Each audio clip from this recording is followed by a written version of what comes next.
Here's a tutorial on assembling flowers. As you can see, I've already taped the center stamen to the first petal.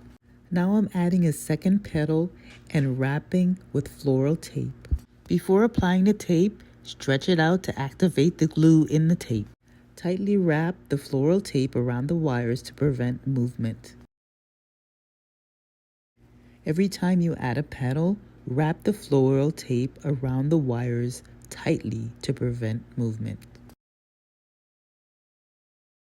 I sometimes wrap the entire length of the wire. Sometimes I do halfway, whatever works for you.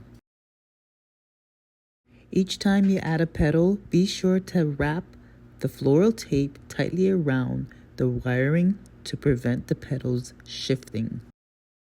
As you can see, I'm selecting petals that will match the same size of the ones that I've already wrapped. This is the first layer of petals. I'm adjusting the angle of the petals as I go along. It'll make a difference when I'm adding the second layer of petals. Now I'm adding the second layer of petals.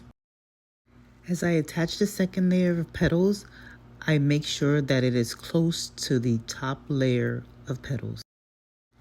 Continue to wrap the wiring tightly to avoid the petals shifting. As I gather more floral tape, I'm stretching it out before I cut it. This activates the stickiness in the tape. Continue to add petals until you're content with the flower. For the first layer, I usually add 4 to 5 petals. I then add petals on the second layer until it's visually pleasing to me. You only need 2 layers of petals. If you have any questions, let me know in the comments. As you add petals, inspect and adjust accordingly. And this is the final flower. Stay tuned for a tutorial on creating the center stamen. Thank you for watching my video. Don't forget to subscribe and like.